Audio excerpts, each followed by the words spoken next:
Hello students, so आज हम T Y के टेस्ट योर नॉलेज को क्वेश्चन सॉल्व करने वाले हैं C A inter chapter 4 cost of capital जो है। ठीक है, ये क्वेश्चंस का फॉर्मेट कैसे रहेगा, हम रिवीजन फॉर्मेट में करेंगे, क्वेश्चंस फटाफट फटाफट सॉल्व करेंगे।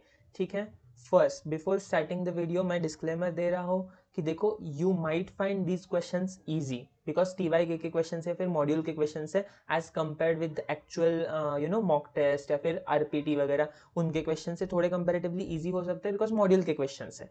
ठीक है, but still what you have to take away from this is important. Questions भले ही इजी है बट हमारा इंटेंशन वो नहीं है कि क्वेश्चंस हम लर्न करें इजी है तो इजी वाले सर इग्नोर करें। No, we have to check उस जितने सिर्फ 7 क्वेश्चंस है, जितने 6-7 क्वेश्चंस है उसमें से कुछ अगर एक हाथ भी टेक अवे मिला ना, so that take away is important for us because वो हम जाके कहीं पे भी अप्लाई कर सकते हैं। ठीक है, स्टडी का स्ट्रेटेजी समझ लो, यहाँ से जो कुछ भी टेक अवे निकलेगा, की पॉइंट निकलेगा, वो हम हाईलाइट करके रखेंगे, we will take that knowledge forward.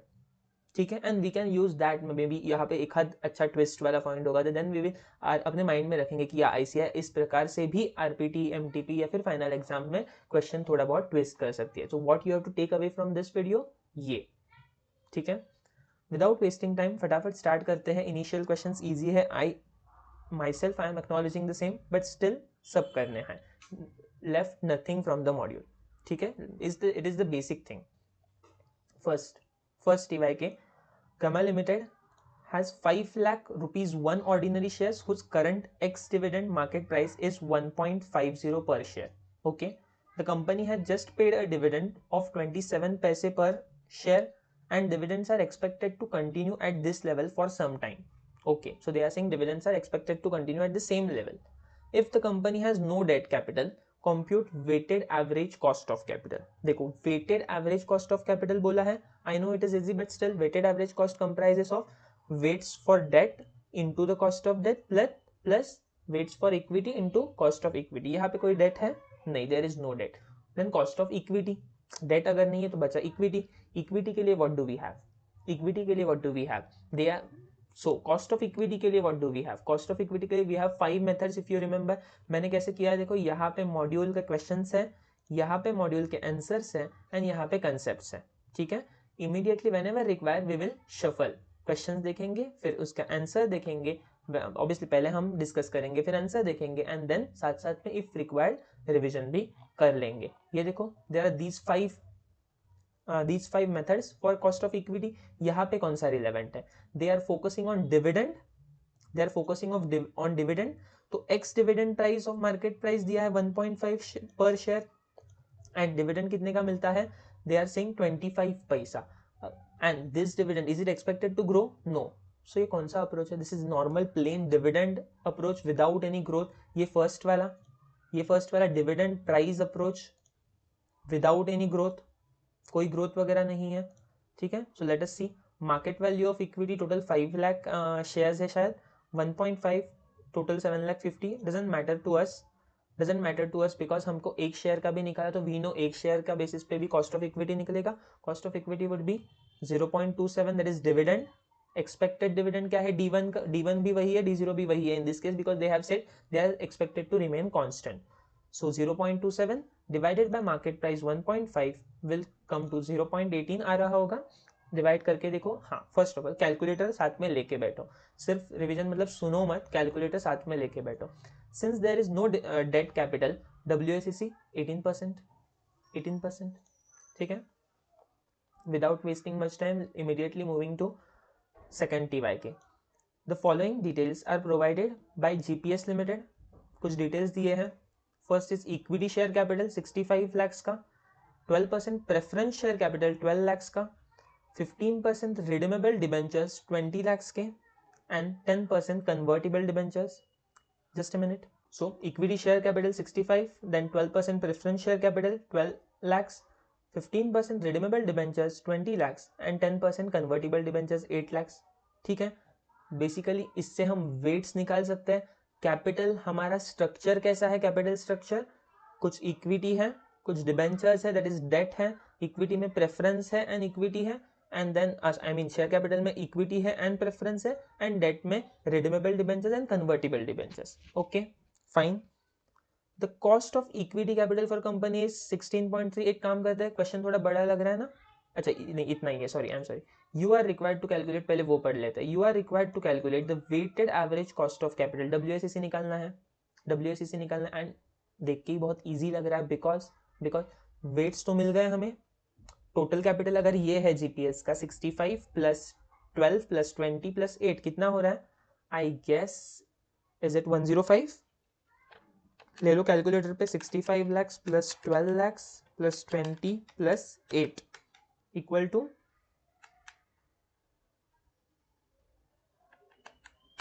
105. तो टोटल 105 में से 65 इसका प्रपोर्शन हमें मिल गया, वेट्स मिल गए. एंड देन अभी what is our intention, weights into their respective costs.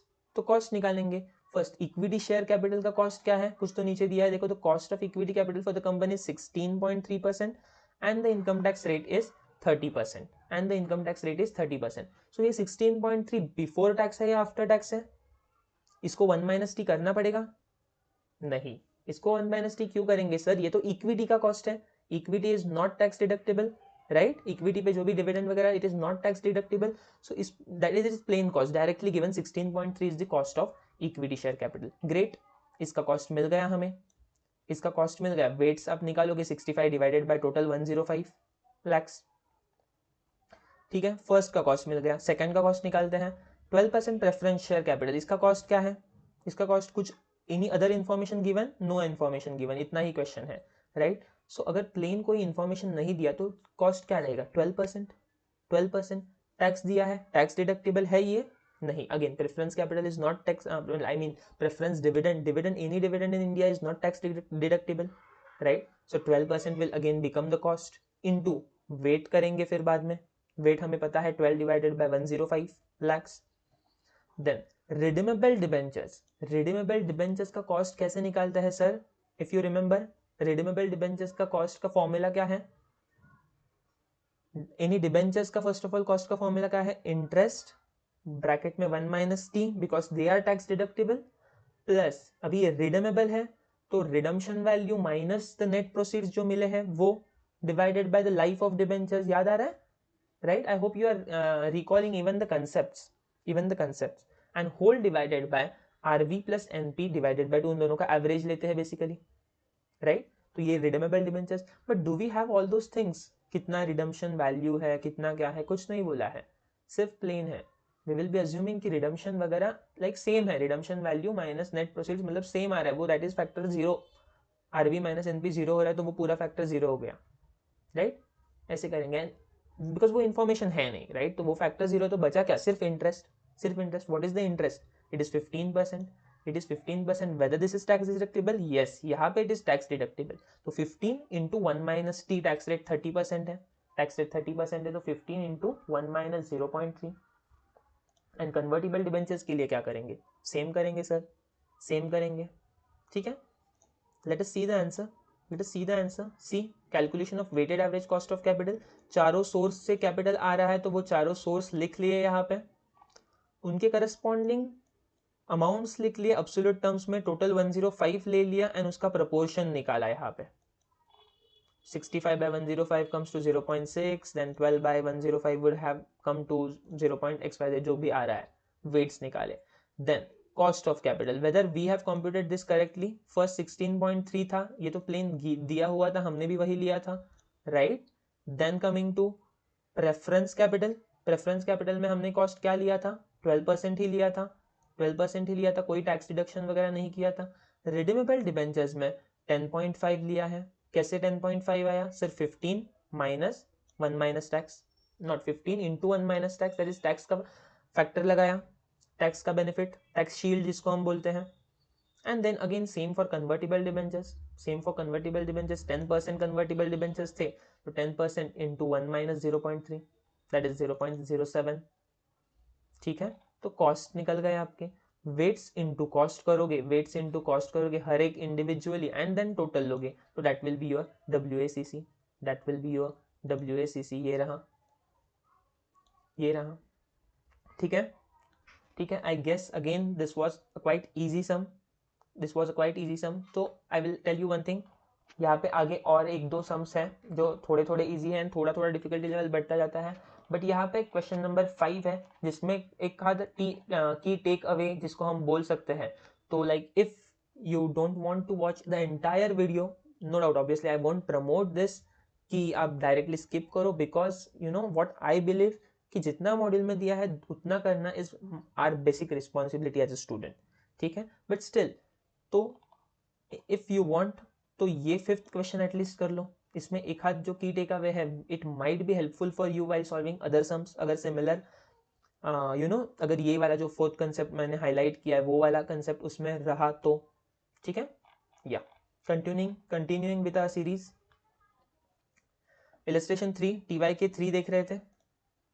ABC company's equity share is quoted in market at 25 per share. At 25 per share currently, the company pays a dividend of 2 per share and the investors market expects a growth rate of 6% per year. ठीक है, सिर्फ inputs है सारे। Market price 25 पर share, current market price दिया है। Dividend, company page a dividend of 2% बोला है, company page a dividend of 2%, that means थोड़ा बहुत हिंट देख के चलो, D0 D1 क्या है ये, कंपनी पेज, सो इससे मुझे फीलिंग आ रहा है it is D0 and growth अलग से दिया है, ठीक है। You are required to calculate the company's cost of equity capital, very easy, सारे फैक्टर्स है इक्विटी का कॉस्ट, 5 मेथड्स हैं, उसमें से यहाँ पे कौन सा मोस्ट अप्रोप्रिएट मेथड लग रहा है आपको, कौन सा मोस्ट अप्रोप्रिएट लग रहा है, डिविडेंड के बारे में बात कर रहे हैं, ग्रोथ के बारे में बात कर रहे हैं, दैट मीन्स गॉर्डन वाला जो डिविडेंड को बेस लेके ग्रोथ करता है, ये ग्रोथ अप्रोच, ये वाला एक डिविडेंड है, एक इक्विटी, एक अर्निंग्स है, एंड तीसरा है ये ग्रोथ वाला, D one upon P0 plus growth, D one upon P0 plus growth. तो D1 क्या है हमारा, D0 करंट का डिविडेंड 2 प्लस द ग्रोथ 1.06, मतलब इंटू 1.06 या फिर प्लस 6% करो, 2 प्लस 6% 2 का, this is D1 divided by current market price क्या है आपका 25 and plus growth.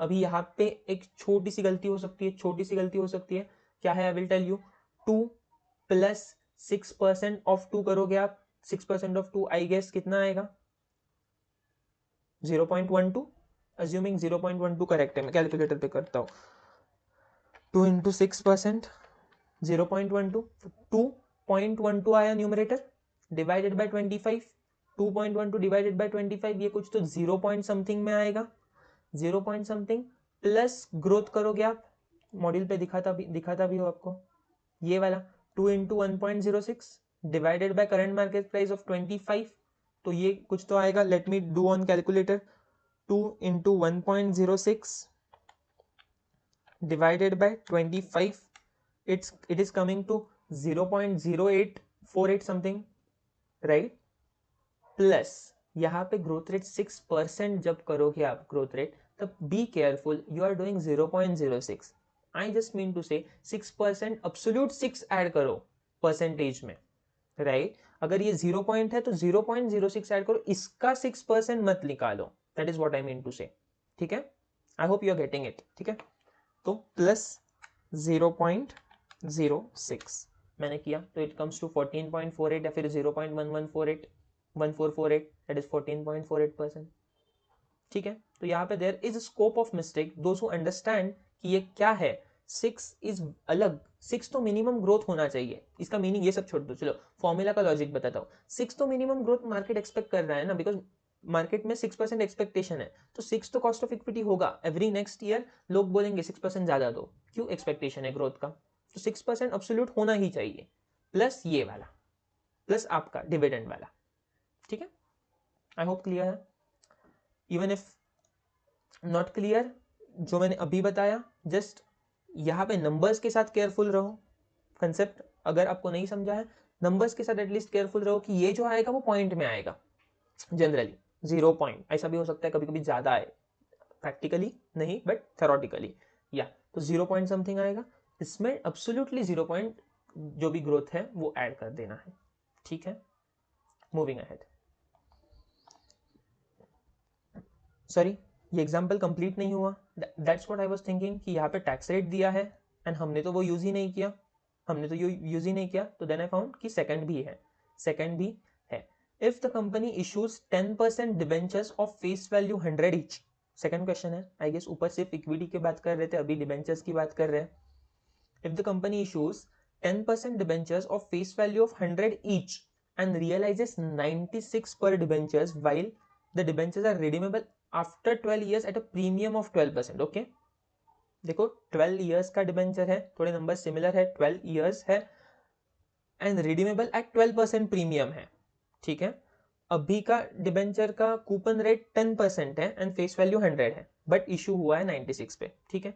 Calculate the cost of debenture using YTM, using YTM, YTM मतलब यील्ड टू मैच्योरिटी, कि ये डिबेंचर अगर मैच्योरिटी तक होल्ड करके रखा तो कितना यील्ड मिलेगा। ये कैसे निकालते हैं हम basically, remember the IRR method, interpolate करते हैं कैश फ्लोज, ठीक है। तो वो हमें करना है, तो वो हमें करना है to ultimately compute inflows and outflows को अगर इक्वेट किया तो आपको IRR मिलेगा एट प्रेजेंट वैल्यू, राइट। तो वो हमें करना है, वो IRR निकालना है हमें, बिकॉज लास्ट में क्या बोला है, calculate the cost of debenture. What is the cost of debenture, that internal rate of return, that itself will be the cost for company, returns for investors, ठीक है, ठीक है। तो लेट अस सी, तो टेल मी इनफ्लोज क्या क्या है companies को। एक डिबेंचर की बात करेंगे, एक डिबेंचर्स की बात करेंगे।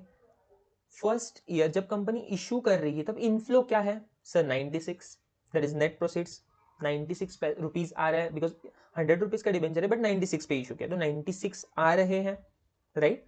This 96 is equal to present value of all the future outflows, investors के एंगल से इनफ्लोज, हमारी कंपनी के एंगल से आउटफ्लोज, राइट। अभी ये 96 जो आया है that is equal to present value of all the inflows over this 12 years of the life, सही है, at internal rate of return, at IRR। IRR हमें कंप्यूट करना है, वो मिसिंग रखेंगे, वो IRR x पकड़ेंगे, बाकी का details we all have. What are the future inflows, what are the future outflows, sorry. First year से लेके 12th ईयर तक इंटरेस्ट पे करेगी company, company will pay the interest, right. What is the interest, what is the amount of interest, देखो absolute terms में 96 was in absolute terms, right.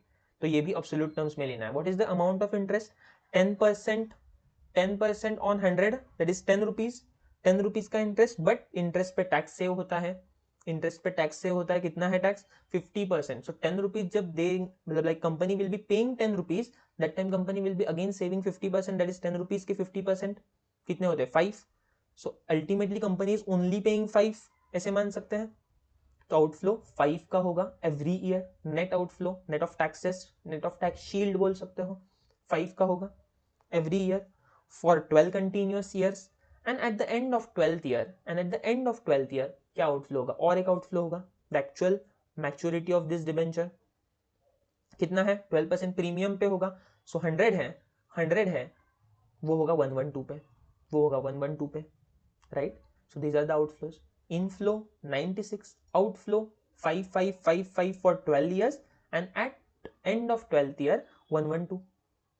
इन सारों को interpolate करो, आपको मेथड पता है, एक अज्यूम करके एक रेट लेना है, अज्यूम करके एक रेट लेना है, एंड दो अलग अलग लाइक रेट्स लेके we have to interpolate, right. यहाँ पे देख लेते हैं। आई होप अभी I am not solving each and everything, I hope आपको वो पता रहेगा। If not, pause the video and revise, like आपके बुक्स में कहीं तो वो होगा कि मेथड आपने कैसे लिखा होगा, because this is assuming, this is revision, आपने वो पहले कभी तो किया होगा, तो वो ले लो, ओपन करके बैठो and then try your own and then again restart the video, ठीक है। देख लो यहाँ पे हम लाइक अप्रोच देख रहे हैं, रिविजन में हम अप्रोच देख रहे हैं आपको, मैं आपके साथ अप्रोच दिख रहा हूँ, you pause, if you want to solve you solve, ठीक है। कॉस्ट ऑफ डिबेंचर्स ये थर्ड में ही सेकंड था, YTM मेथड से देखो, कैश फ्लोज पहले जॉट डाउन करने का, that is the first basic thing, because cash flows गलत हुए पूरा सम गलत होगा, ठीक है। Be careful with cash flows, क्या है फर्स्ट ईयर का करंट मार्केट प्राइस जो हमें मिल रहा है 96, that is inflow. 1 to 12 years continuously outflow होगा, कितने का आउटफ्लो होगा, 10 का होगा इंटरेस्ट, बट 5 रुपीज सेव होंगे, तो नेट आउटफ्लो सिर्फ 5 का होगा, 5 रुपीज टैक्स के सेव होंगे। And at the end of 12th year total redemption value 100 का eight a premium of 12%, that is 112, this will B an outflow. ये सारी चीजों को इक्वेट करो, ये सारी चीजों को इक्वेट करो, ये देखो डिस्काउंट फैक्टर 0 पे 96, दोनों की साइंस माइनस में होनी चाहिए, मतलब अपोजिट होनी चाहिए, माइनस में नहीं अपोजिट होनी चाहिए. If you are taking 96 as negative तो ये आउटफ्लो पॉजिटिव ले लो. If you are taking inflows positive then outflows negative ले लो. I mean vice versa. 96 negative, discounting factor 96 तो प्रेजेंट वैल्यू है तो उसको डिस्काउंटिंग फैक्टर क्या 1 ही लगेगा, 1 ही लगेगा. एंड देन यहाँ पे इन्होंने 5% लिया है एंड 10% लिया है. You can take any rates, you can take any rate, approximation आसपास लेंगे. ठीक है, इसके ये कैसे लेंगे ये मेथड वाले इसमें देखेंगे, अभी नहीं देखते. ठीक है, आई एम अज्यूमिंग कि आप यू नो दैट. ठीक है, and if you no compute, if you approximation method शायद इसको बोलते हैं, तो ये अगर आप फॉलो करोगे तो यहाँ पे आपको प्रेजेंट वैल्यू आएगा एट द रेट ऑफ 5%, आपका एनपीवी आया 10.07 sorry 10.7 and at the rate of 10% आपका एनपीवी आया 26.2. अभी क्या करेंगे, अभी ये फॉर्मूला यूज करेंगे, IRR equals to lowest plus NPV of lowest that is 10.7 divided by दोनों का difference and then multiplied by again दोनों रेट्स का डिफरेंस जो अपने लिए थे, हाई एंड लो का डिफरेंस. आई होप ये फॉर्मूला आपको पता है. And to be very honest, इसमें कोई हार्ड एंड स्ट्रिक्ट ये नहीं है फॉर्मूला रटना वगैरह, ऐसा नहीं है, क्वाइट लॉजिकल भी है, कि 5 to 10 से लेके when I change the rate from 5 to 10, that is increase the rate by 5%, यहाँ पे तो मेरा एनपीवी में मूवमेंट कितना होता है, इतना मूवमेंट होता है 10.7 माइनस 20, डिनोमिनेटर जो है मेरा वो. ठीक है, तो now if I want a movement of कितने का मूवमेंट चाहिए, लेट्स अज्यूम 10.7. क्यों, तो मुझे तो जीरो चाहिए ना, एनपीवी दोनों को इक्वेट करना है ना, जीरो चाहिए. तो आई वांट दिस 10.7 से मुझे जीरो तक लाना है इसको. अभी क्या हुआ, 10.7 से जीरो तक आया एंड और पीछे भी गया 26.2 निगेटिव चला गया. जब मैंने 5% रेट इंक्रीज किया तब निगेटिव चला गया. मुझे 5% मतलब पूरा तो इंक्रीज नहीं करना है, मुझे थोड़ा सा इतना ही इंक्रीज करना है कि ये 10.7 है ना वो जीरो पे आए. तो कितने का मूवमेंट चाहिए मुझे, 10.7 का मूवमेंट चाहिए, 10.7 से लेके जीरो तक. सो 10.7 के मूवमेंट के लिए कितना, राइट, क्रॉस मल्टीप्लिकेशन टाइप. ठीक है, बट अभी इसमें नहीं जाते, इसके डीप में नहीं जाते. आई एम अज्यूमिंग कि ये आपको मेथड पता है and if this method you know then you are sorted. Cost of debt आपका आ जाएगा 6.45%. ठीक है, next question. Before moving to next question एक थोड़ा सा ब्रीदर ले लो 10-15 सेकंड्स का.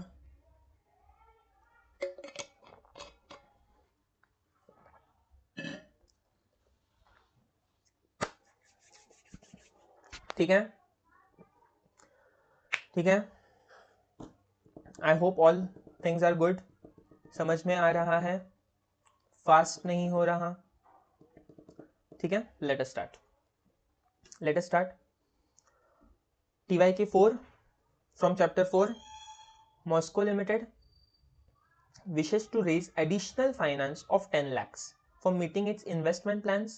Okay, it has rupees 2,10,000 in form of retained earnings available for investment. Okay, total 10 lakhs का additional funding raise करवाना है, but उसमें से 2,10,000 already in form of retained earnings available है. ठीक है, okay. Further details are as follows. Debt to equity mix 3:7. अच्छा, date to equity mix उन्होंने ऑलरेडी दिया है, मतलब अगर आप 10 लाख रुपीज लेने वाले हो ये पक्का है, तो उसमें डेट कितना होगा, इक्विटी कितना होगा वो भी पक्का है, दिया है उन्होंने. 3:7 होना चाहिए, मतलब 10 लाख में से 3 लाख डेट होना चाहिए, 7 लाख इक्विटी होना चाहिए. Fine. Cost of debt up to 1,80,000 10%, before tax very specific दिया है. बियॉन्ड 1,80,000 16%. ठीक है, दो अलग अलग स्ट्रेटास होंगे, एक पॉइंट तक कॉस्ट सेम रहती है, उसके आगे चेंज होती है, राइट. तो अप टू 1,80,000 10% है, बियॉन्ड 1,80,000 15% सॉरी 16% है कॉस्ट ऑफ डेट. ठीक है, अर्निंग्स पर शेयर ₹4 अर्निंग्स पर शेयर दिया है. डिविडेंड पे आउट दिया है 50% ऑफ द अर्निंग्स. 4 अर्निंग्स है तो डिविडेंड का पे आउट 50% है, दैट इज ₹2 4 पर शेयर. अर्निंग्स है तो ₹2 डिविडेंड है. Expected growth rate of dividend, ये सारी चीजें देखो फर्स्ट टाइम आई इवन जब अभी देखा तो ऑब्वियसली नाउ वी नो कि ये सम हम chapter he cost of capital का कर रहे हैं, तो ऑब्वियसली कॉस्ट ऑफ कैपिटल निकालना है. तो obviously back of the mind रहता है ना, कॉस्ट ऑफ इक्विटी देखना है, कॉस्ट ऑफ डेट देखना है। तो नाउ जब अर्निंग्स पर शेयर आया, first my it click to my mind कि ये अर्निंग्स वाला अप्रोच है क्या, शायद से, this is what I thought. But again dividend आया, तो देन नाउ आई विल एक कि दोनों हो सकता है, डिविडेंड वाला अप्रोच भी हो सकता है, अर्निंग्स वाला अप्रोच भी हो सकता है। They have to specifically mention, उन्होंने नहीं मेंशन किया तो मैं मेंशन करूंगा एंड फिर सॉल्व करूंगा। बट बाद में again growth rate of dividend आया, ग्रोथ रेट ऑफ डिविडेंड आया। ये जनरली कौन सा इसमें यूज होता है, ये डिविडेंड ग्रोथ वाले गॉर्डन वाले इसमें यूज होता है। तो now it is clear to us कि इन केस अगर इस सम में वो मांगा है तो दैट मीन्स ये गॉर्डन वाले अप्रोच से हो सकता है। अभी तक पूरा क्वेश्चन पढ़ा नहीं है, so I am keeping it open, right.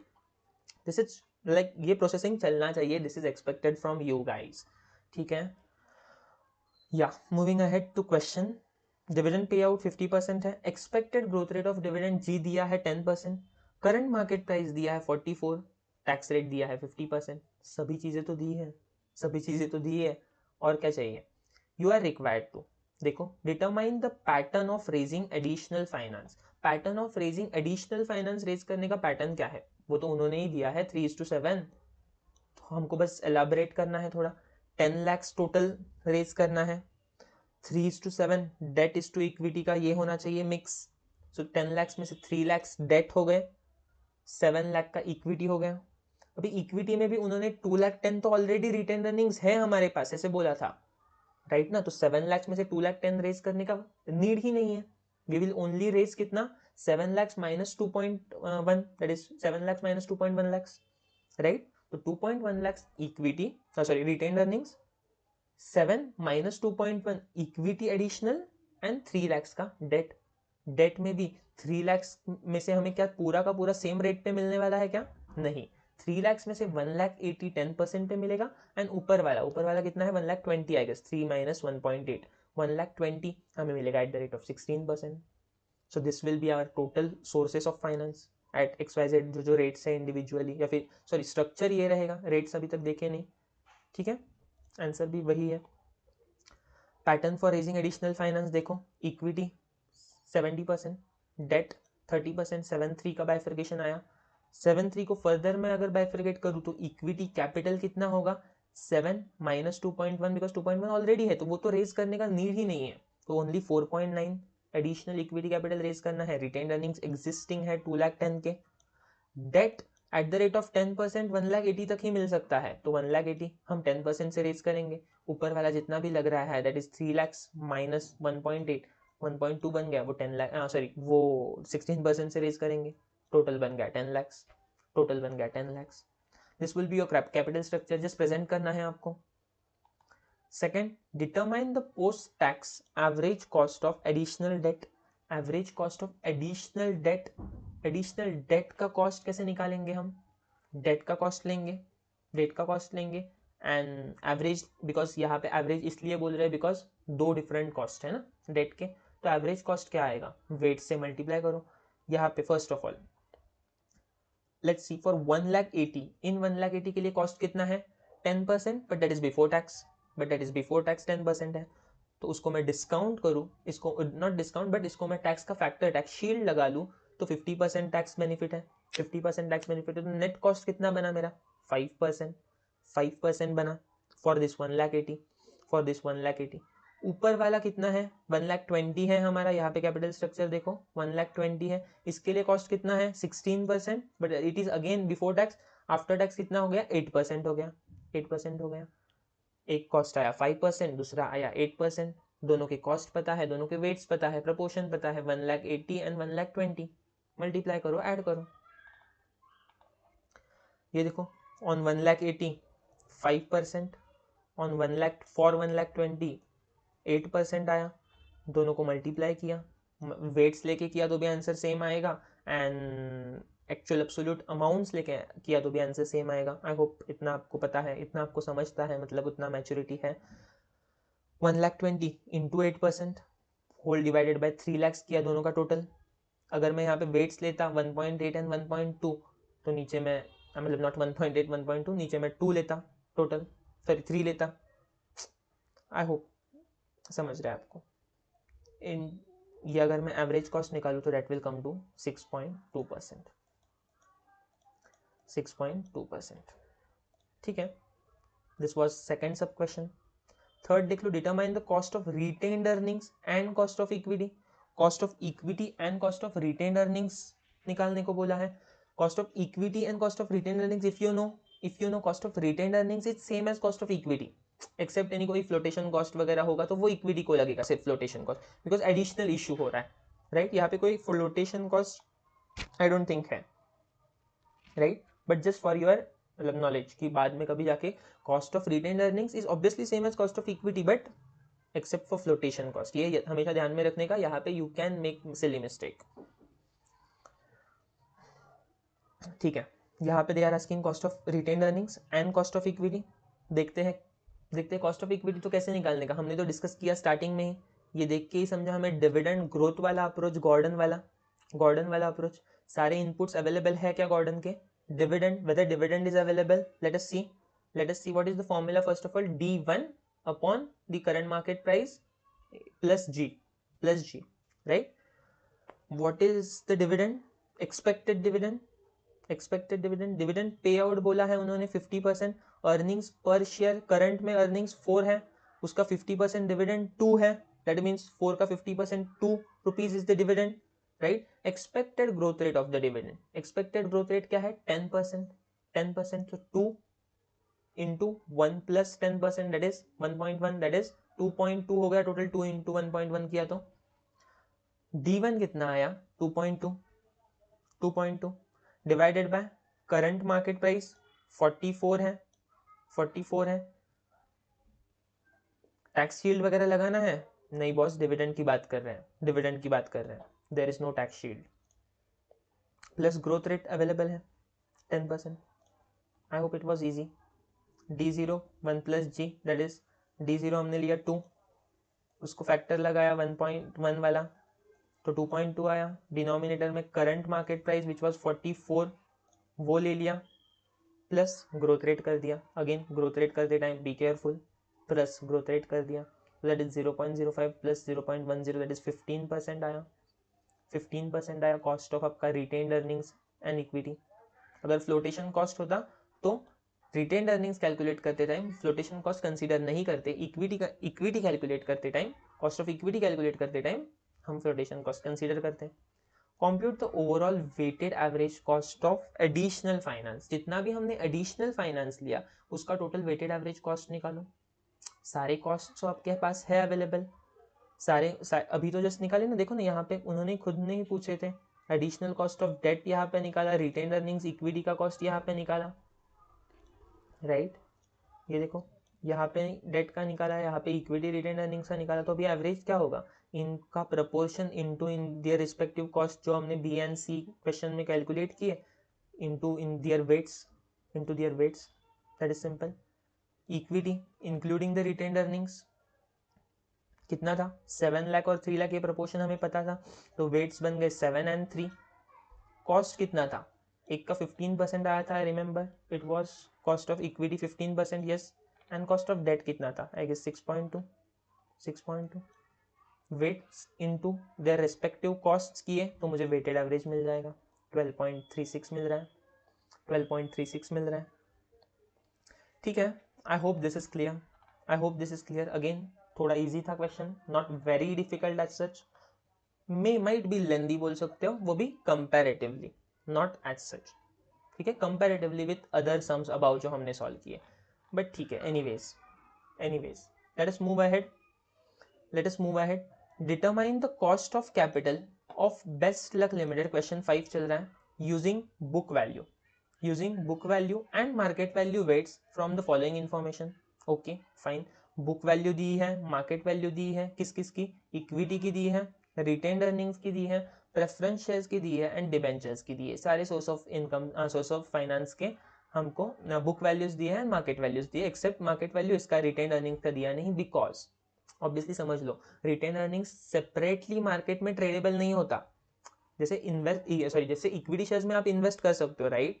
But retained earnings access में नहीं। जब आप इक्विटी में इन्वेस्ट करते हो दैट इटसेल्फ मीन्स कि रिटेन्ड अर्निंग्स में भी आप इन्वेस्ट कर रहे हो, because retained earnings are part and parcel of equity, right ना? तो रिटेन्ड अर्निंग का अलग से मार्केट वैल्यू नहीं होगा, बट इक्विटी शेयर्स का बट रिटेन का बुक वैल्यू है हमारे पास, ठीक है। Let us see additional information थोड़ी बहुत दी है, एंड लास्ट में what are the expecting us, where is it given, starting में ही दिया है, सॉरी स्टार्टिंग में दिया है, determine the cost of capital. Cost of capital निकालना है, मतलब WACC निकालना है, दैट्स इट। अगर डिफरेंट सोर्सेस है तो WACC निकालना है सारे सोर्सेस का मिला के। WACC निकालने के लिए क्या करते हैं, वेट्स इनटू रिस्पेक्टिव कॉस्ट्स। तो वेट्स तो अपने पास अवेलेबल है, book value and market value. यहाँ पे देखते हैं क्या करना है, इसका मार्केट वैल्यू अवेलेबल नहीं है तो वेट निकालते टाइम आपको प्रपोर्शन नहीं मिलेगा, राइट। तो इसको क्या करना है वो देखते हैं बाद में, बट मोटा मोटा सारे इसका आपके पास वेट अवेलेबल है, इनटू अभी हर एक का कॉस्ट निकालना है आपको। 4 चीज़ें हैं, चारों का कॉस्ट निकालना है, राइट। फर्स्ट स्टेप हम कॉस्ट निकालते हैं चारे सोर्सेस का इंडिविजुअली, एंड देन बाद में वेट्स निकाल के वेट्स से मल्टीप्लाई करके ऐड कर देते हैं। फाइन, अप्रोच समझा, हाउ टू प्रोसीड। एक एक स्टार्ट करते हैं। कॉस्ट ऑफ इक्विटी, पहले इक्विटी का इंफॉर्मेशन दिया है। Equity share are quoted at 130 per share and a new issue priced at 125 per share will be fully subscribed. Flotation cost will be 5 per share. Flotation cost will be 5 per share. तो अभी एक minute, just let me also check, reconfirm first, then yes right. हाँ, just reconfirm इसके लिए किया so as to avoid confusion, so that आपको बताओ and गलत ना हो जाए वो, एंड आप भी कंफ्यूज ना हो जाओ। इक्विटी, देखो equity share they have said कि it is quoted at 130 per share, but still they are saying the new issue is priced at 125। मतलब may it might be previous issue या फिर प्रीवियस वाले shares 130 पे होंगे, we don't know, but recent वाला information आपको क्या बता रहा है, what is the market price, 125, इसीलिए तो 125 पे इशू हो रहा है नया, ठीक है। सो नेट प्रोसीड्स हमारे क्या होंगे, 125, बट ऑब्वियसली 125 नहीं होंगे, फ्लोटेशन कॉस्ट आगे दिया है तो वो कंसीडर करके 125 minus 5 will be 120, net will be the proceeds we will receive, right, we will receive. अभी इक्विटी का कॉस्ट कंप्यूट करने के लिए अगेन वी नो 5 मेथड्स हैं, उसमें से यहाँ पे कौन सा बैठ रहा है देखते हैं, इंफॉर्मेशन कौन सा दिया है। फर्स्ट हमको डिनोमिनेटर बेसिकली तो मिल सकता है, नेट प्रोसीड्स, नेट प्रोसीड्स तो मिल गए हमें 125 माइनस 5। आगे डिविडेंड का इंफॉर्मेशन दिया है। Dividend, during the previous 5 years dividends have been steadily increased from 10.6 to 14.19, 10.6 से लेके 14.19, ये over the period of 5 years increase हुआ है डिविडेंड, ठीक है। इसमें से आपको क्या मिल सकता है, ग्रोथ ऑफ डिविडेंड। डिविडेंड का ग्रोथ रेट क्या है, ओवर 5 years 10.6 से लेके 14.19 तक गए हैं डिविडेंड, तो अल्टीमेटली इसमें ग्रोथ रेट कितने का छुपा है, कंपाउंडेड रेट कितने का छुपा है। इजी है निकालना, कैसे निकालोगे आप, 14.19 जो आगे वाला डिविडेंड है that is equal to 10.60 into 1 plus let's assume R, growth rate R to the power 5। 10.6 को 5 years कंपाउंडिंग होते गया एट दैट आर रेट, 10.6 को 5 years कंपाउंड होते गया, कंपाउंड हो रहा है 1 plus R at that rate for 5 years at R rate, then it equates to 14.19। ये इक्वेशन बन गया, 14.19 equals to 10.60 into 1 plus R to the power 5। Find out R, 14.19 का फिफ्थ रूट ले लो, एंड देन 10.06 सॉरी जो भी था 10.6 यहाँ पे जाके डिवाइड होगा, देन -1 होगा, आपको आर मिल जाएगा, आई गेस, या फिर मैंने माइट भी बोलते टाइम उल्टा बोला होगा, पहले 10.6 डिवाइड होगा देन फिफ्थ रूट निकलेगा। लेट अस सी, जब लिखेंगे तब समझेगा। And then dividend at end of current year is expected to be ₹15 per share. Expected dividend भी दिया है, at the end of current year is expected to be, देखो current year बोल रहा है बट फिर भी expectation is expectation, so current year का एंड पे ही देखना होता है। इट इज अज्यूम कि हम स्टार्ट ऑफ द ईयर पे है as of now, and current year के एंड पे इट इज एक्सपेक्टेड डिविडेंड, इसमें और ग्रोथ रेट ऐड मत करो, this is what it is, ठीक है। तो expected dividend 15, what is the formula, expected dividend divided by the current market price, net proceeds I mean 125 minus 5, 120, So 15 divided by 120, just give me a minute. 15 divided by 120 plus the growth rate, वो कैसे निकलेगा, ये formula से निकलेगा. So that would be your cost of equity. देखते हैं first उन्होंने भी कॉस्ट ऑफ इक्विटी निकाला है. कैसे निकाला है, 15 that is dividend divided by 120 किया, 125 minus the flotation cost plus growth rate 6. Growth rate 6 आया. कैसे आया growth rate, again the same formula हमने जो इक्वेट किया, 14.19 is equal to 10.6 plus compounding for 5 years at rate of G. Finding out G, यहाँ पे ये 10.6 डिनोमिनेटर में चला गया, फिफ्थ रूट लिया, -1 किया, then G will come to 6%. Then G will come to 6%. ये कैसे निकालना है, अभी हम कैलकुलेशन पे फोकस नहीं कर रहे हैं, आई एम वेरी सॉरी. ठीक है, अभी हम कैलकुलेशन पे फोकस नहीं कर रहे. If you want, because obviously आपको तो लिखना है, मैं तो सीए हो गया, आपको तो लिखना है, right. Pause the video, do the calculations and then again move ahead. ठीक है, please. Yes, G comes to 6. तो ये जी यहाँ पे हमने ऐड कर दिया, तो ऑटोमेटिकली हमारा कॉस्ट ऑफ इक्विटी कितना आया, ये फैक्टर से आ रहा है 0.125 plus 0.06 comes to 0.185, that is 18.5%. 18.5% is my cost of equity. Equity का इतना कॉस्ट है. ठीक है, रिटेन अर्निंग्स का क्या होगा, रिटेन अर्निंग्स का क्या होगा, रिटेन अर्निंग्स का कॉस्ट भी सेम रहता है इक्विटी जैसे. हाउएवर हमने पहले क्या डिस्कस किया था, it does not consider flotation cost. Flotation cost इसमें इंक्लूड नहीं होगा. देखो, कॉस्ट ऑफ रिटेन अर्निंग्स, क्यों, तो retain earnings are not tradable, वो हम कुछ अलग से इशू करके फ्लोट करके फ्लोटेशन कॉस्ट उस पर इनकर नहीं होता. ठीक है, इट इज जस्ट जो इक्विटी है उस पर बना हुआ प्रॉफिट है वो during the year. Cost of retain earnings क्या होगा, अगेन सेम, 15 डिवाइडेड बाय 125 -5 नहीं, यहाँ पे -5 नहीं करेंगे. ठीक है, यहाँ पे -5 नहीं करेंगे, प्लस 0.06 ग्रोथ सेम रहेगा, दैट इज कमिंग टू 18%. यहाँ पे थोड़ा ज्यादा आया था बिकॉज फ्लोटेशन कॉस्ट इनकर हो रहा था. कहाँ पे गया, 18.5 आया था यहाँ पे, देखो 18.5 आया था यहाँ पे 18 आया है. ठीक है, मूविंग अहेड. अभी इक्विटी का कॉस्ट मिल गया, रिटेन अर्निंग्स का कॉस्ट मिल गया. Let us calculate cost for preference shares. Preference shares के रिगार्डिंग इंफॉर्मेशन नीचे दिया है. ये देखो थर्ड इसमें, preference shares 15% preference shares with face value 100 would realise 105 per share. मतलब प्रेफरेंस शेयर्स जिनका फेस वैल्यू 100 है उस पर 15 रुपीज दे रहे हैं, तो उसका मार्केट प्राइस बन रहा है 105. तो ऑब्वियसली प्रेफरेंस शेयर का कॉस्ट हम कैसे निकालते हैं सर, जो डिविडेंड देते हैं प्रेफरेंस डिविडेंड, वो expected preference dividend into 1 - t, नहीं, इंटू 1 - टी नहीं करेंगे, divided by current market price करेंगे डायरेक्टली. तो इट इज गिवन 105. 105. तो very simple, cost of preference shares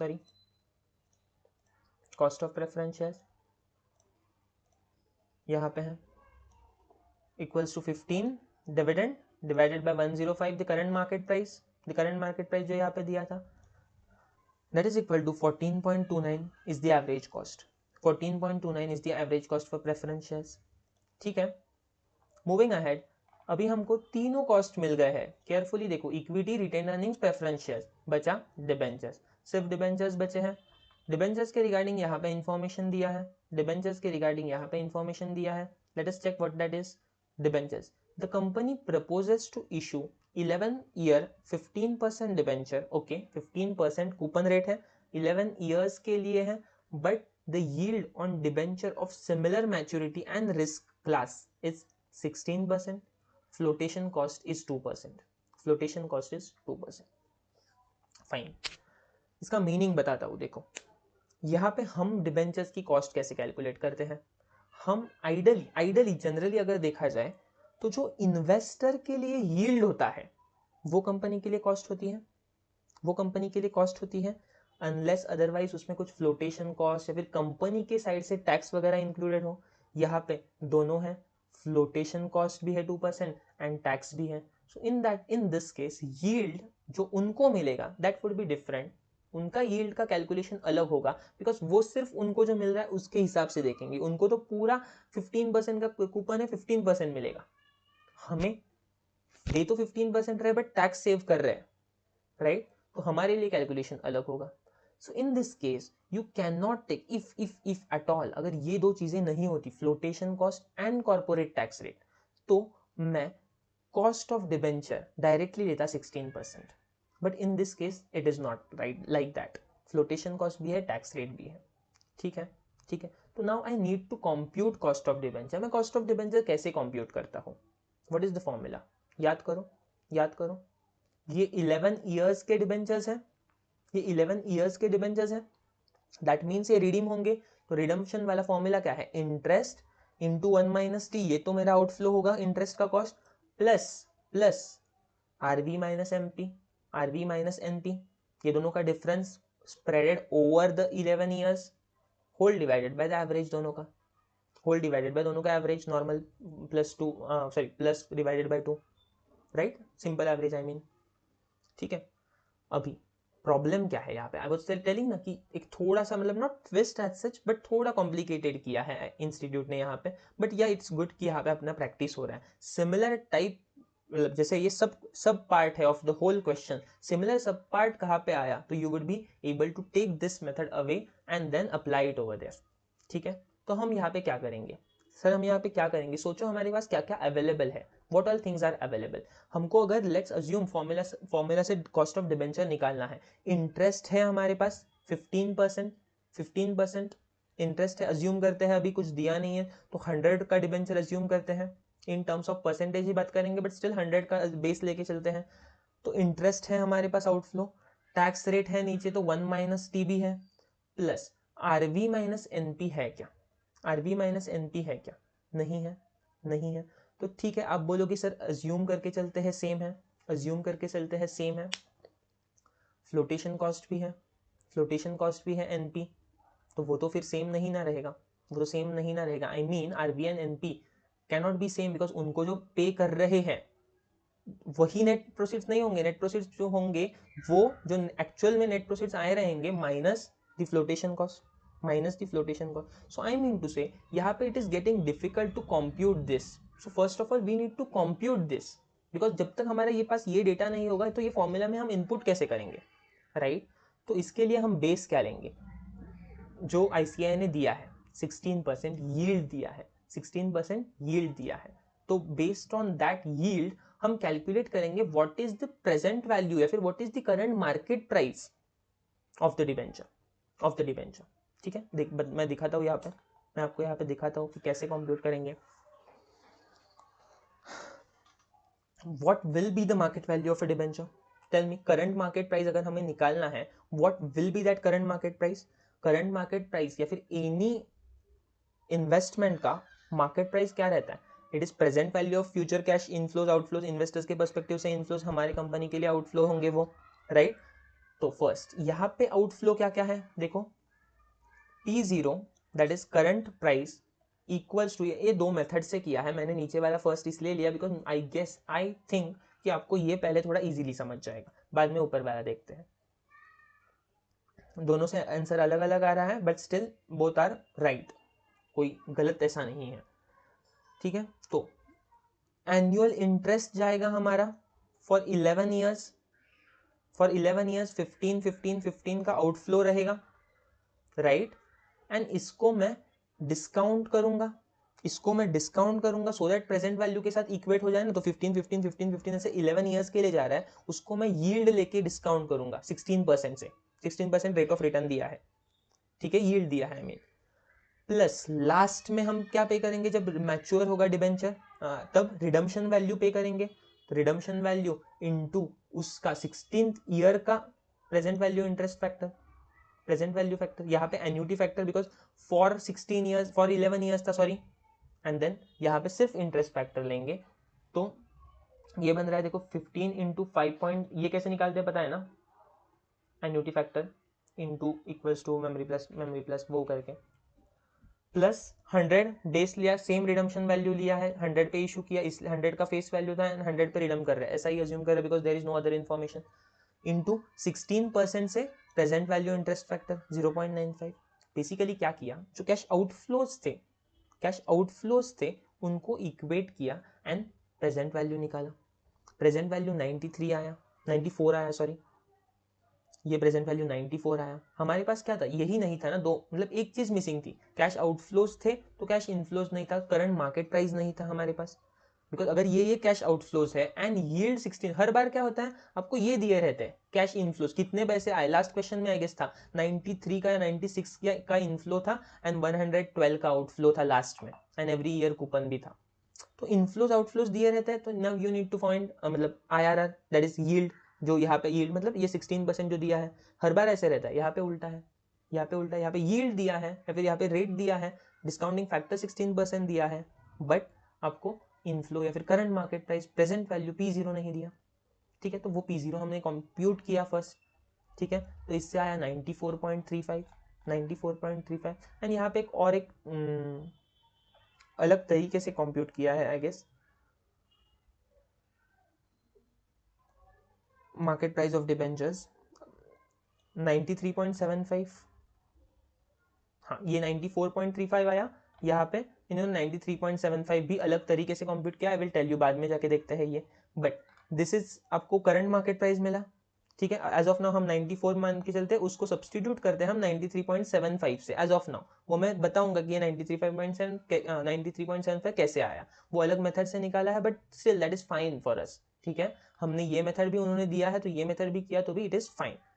as of now current market price 93, 94 आया, 93 पकड़ के चलते हैं, दोनों मेथड्स अलग है, सिर्फ मेथड्स अलग है, अल्टीमेटली आउटपुट सेम ही है, करंट मार्केट प्राइस निकाला है 93.75 आया, अज्यूम करके चलते हैं हमारा भी आया 93.75, माइनस करेंगे द फ्लोटेशन कॉस्ट 2%, माइनस करेंगे flotation cost 2%, 93.75 minus 2, flotation cost यहाँ पे कुछ बोला नहीं है, generally ideally flotation cost should have been on the issue proceeds, issue proceeds पे होना चाहिए, बट इन्होंने यहाँ पे फेस वैल्यू पे ही लिया है, कुछ बोला नहीं है इसलिए फेस वैल्यू पे शायद से लिया है, sorry I am sorry, flotation cost would be calculated on face value, दिया भी है, वेल वेरी क्लियर, अच्छा हुआ दिया है, कंफ्यूजन ही अवॉइड हुआ।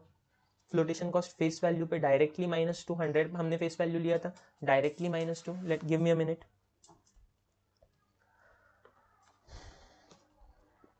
Give me a minute,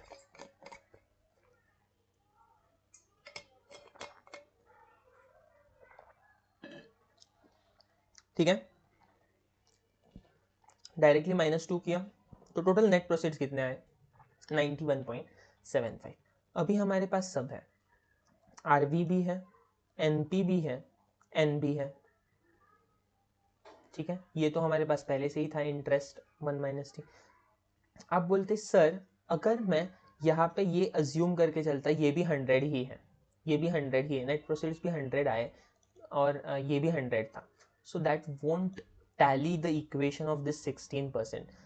fact that they had given अस कि ये 16% है, यहाँ पे ये 16% का फिगर उन्होंने हमें दिया था, this made us to, this compelled us to compute this 91.75। ठीक है, अगर इसको 100 लेते तो ये 16% आता नहीं, समझ लो, अल्टीमेटली इक्वेशन में एक चीज, आप एक ही चीज मॉडिफाई कर सकते हो या फिर बैलेंसिंग फिगर रह सकते हो, गिवन अदर्स आर अवेलेबल। ठीक है, एट ए टाइम आप वो भी, ये भी 16 दिया है, ये इंस्टीट्यूट ने दिया है, आप 100 मान के चल रहे हो, आप कोई भी कांस्टेंट नहीं रख रहे, तो इक्वेशन टैली कैसे होगा।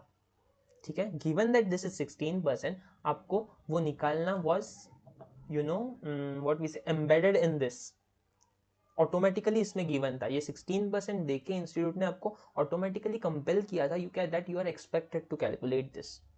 ठीक है, एंड लॉजिक बिंग, नहीं तो टैली नहीं होता, 100 लेके फिर ये 16 टैली नहीं होता, देखो चाहिए तो कैलकुलेट करके देखो, 100 इनफ्लो ले लो, आउटफ्लोज तो हमारे पास है ही 15 15 15, कंप्यूट करके देखो, नहीं होगा। ठीक है, मूविंग अहेड, अभी हमारे पास सारे आइटम्स हैं, इनपुट्स हैं 15, 1 - t plus RV minus NP divided by total number of 11 years whole divided by the average, whole divided by the average. ठीक है, ठीक है, अभी अभी ये अगर सॉल्व किया तो इट इज कमिंग टू 10.95%, 10.95%, जिससे हमारा कॉस्ट ऑफ डिबेंचर्स आ रहा है, 10.95 से हमारा कॉस्ट ऑफ डिबेंचर्स आ रहा है। ठीक है, अब एक सिर्फ पॉइंट हमारा था कि 9. 93.75 कैसे आया, आई विल टेल यू। देखो हम 15 का डिविडेंड दे रहे हैं बट यील्ड 16 का है, लोग एक्सपेक्ट कर रहे हैं 16, आप 16 दे दो। अगर वो 100 रुपीज लगा रहे हैं तो उस पर 16 दे दो। This is what people are expecting, investors are expecting, but हम 15 ही दे रहे हैं। दैट मीन्स हमारे डिबेंचर का प्राइस ज्यादा होगा या कम होगा मार्केट में? कम होगा, because we are giving dividend, 15 ही दे रहे हैं ना, giving dividend less than their expectation, less than the expectation. So हमारे शेयर का प्राइस कम होगा, 100 से कम होगा। कितना होगा वो? In this proportion. ऐसे इन्होंने माना इन दिस प्रपोर्शन 15:16। ये देखो यहाँ पे वो किया है 15 डिवाइडेड बाय 16। या फिर इवन दूसरा बात मान के चलो, ये क्या है, this what is this, this is nothing but the cost, sorry, equity का कॉस्ट निकालते हो ना आप, इक्विटी का करंट मार्केट प्राइस, शेयर का वैल्यू निकालते हो ना, कैसे निकालते हो? डिविडेंड डिवाइडेड बाय, ये डिविडेंड वाला approach, dividend divided by cost of equity, वही है फॉर्मूला। ये किया यहाँ पे, अगर देखने जाओ, मैं आपको बताने जाऊँ तो ये डिविडेंड अप्रोच कहाँ पे है, ये first cost of equity K equals to D upon P0, इन्होंने उल्टा किया, dividend divided by K equals to P0, हमें P0 ही तो निकालना था, तो डिविडेंड अवेलेबल था 15, के ही अवेलेबल था 16 I mean 0.16, that is 16%, 15 divided by 16% किया, दैट इज 93.75 आया। ये भी ले सकते हो, ये मेथड भी ले सकते हो, एनीथिंग, मतलब both are just different. This is based on cash flows, this is based on actual yield, expected returns I mean, ठीक है। अल्टीमेटली आपको ये निकालना था, दिस वॉज द थिंग। सो यहाँ से की टेक अवे क्या है फ्रॉम दिस? की टेक अवे इज दिस कि sometimes it may happen that ICI may not give you any of the figure, ठीक है, and in that case, like in this case, it had not given us the net proceeds, ठीक है, not given us the net proceed. So हमने यहाँ पे redemption value 100 का 100 माना, and then it had given us the rate, therefore हम ये निकाल सके। सिमिलरली इट मे हैपन कि हर बार आपको रेट निकालने का नहीं देंगे, ठीक है, समटाइम्स यील्ड ऑलरेडी गिवन होगा, उस पे से आपको एनी मिसिंग वेरिएबल निकालना होगा, and then cost of debenture total company के लिए कंप्यूट करना होगा, ठीक है। This was the key take away from this.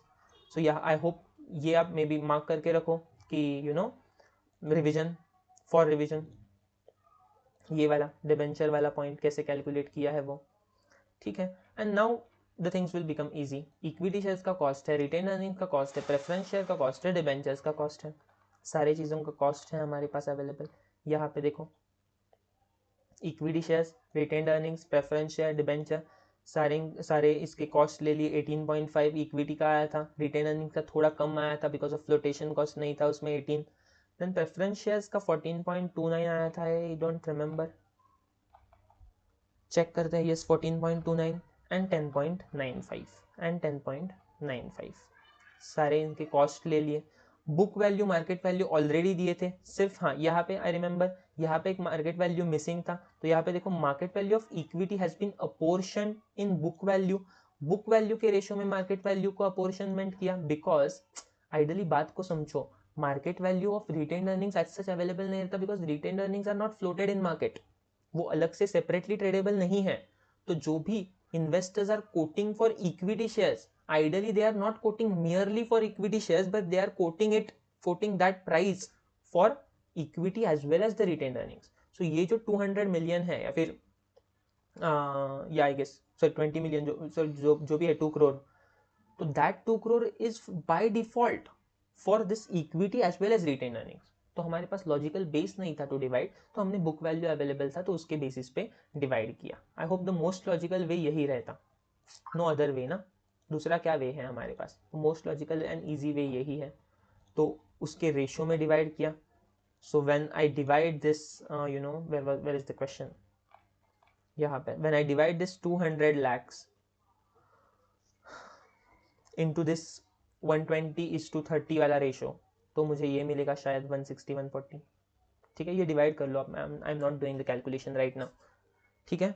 तो ये डिवीजन, तो ये मार्केट वैल्यूज मिल गए, ये बुक वैल्यूज मिल गए, इनका वेट्स निकाले, इनके टोटल 195 है, तो तो इसका वेट आ जाएगा 120 डिवाइडेड बाय 195, इसका वेट आ जाएगा 30 डिवाइडेड बाय 195, इसका 36 बाय 195, इसका 9 by 195। Similarly for market values भी लोगे आप, टोटल 244.15 आ रहा है, ठीक है।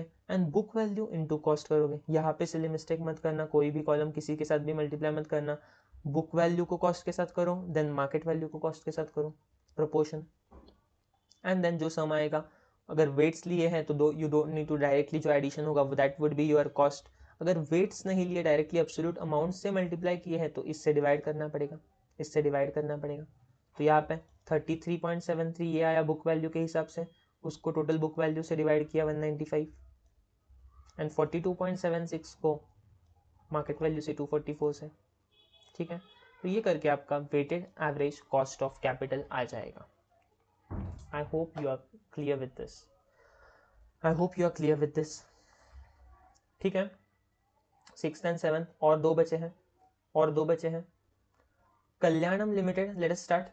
Kalyanam Limited has an operating profit of 34.5 lakhs and has employed debt which gives total interest charge of 7.5 lakhs. ठीक है, डेट है, ऑपरेटिंग प्रॉफिट दिया है, ओके। ऑपरेटिंग प्रॉफिट पहले डेट के पहले आता है या बाद में? डेट के पहले आता है या बाद में, मतलब आई मीन ये ऑपरेटिंग प्रॉफिट में से डेट का cost that is interest minus होने के बाद आता है, वो ऑपरेटिंग प्रॉफिट रहता है या पहले? पहले वाला आई गेस, राइट, पहले वाला। उसके बाद ऑपरेटिंग प्रॉफिट के बाद डेट लेस होता है I guess, right. The firm has an existing cost of equity and cost of debt at 16 and 8%। अच्छा, कॉस्ट दिए हैं तो करना क्या है, let us see respectively. The firm has a new proposal, okay, before it which requires additional funding of 75 lakhs, okay, additional funding चाहिए and is expected to bring an additional profit भी आने वाला है 14.25 lakhs का, fine. To finance the proposal the firm is expecting to issue an additional debt at the rate 8% and will not be issuing any equity shares. Equity कुछ issue नहीं करेंगे, जो भी पूरा का पूरा 75 लाख का फंडिंग है वो रेज करेंगे by way of equity, and equity का कॉस्ट कितना है, 8% है, नए इक्विटी का एडिशनल कॉस्ट भी 8% ही है। अज्यूम नो टैक्स कल्चर, ठीक है। You are required to calculate weighted average cost of capital before the proposal and after accepting the new proposal it should be, ठीक है। इजी है आई गेस, बिफोर वाला तो पूरा इजी है। How would you compute the cost, weighted average cost कैसे निकलेगा, क्या क्या कंपोनेंट्स है कैपिटल स्ट्रक्चर में, डेट है, इन दिस केस इक्विटी है, डेट है, इक्विटी है, डेट का कॉस्ट पता है 8, इक्विटी का कॉस्ट पता है 16%, डेट का कॉस्ट पता है 8%।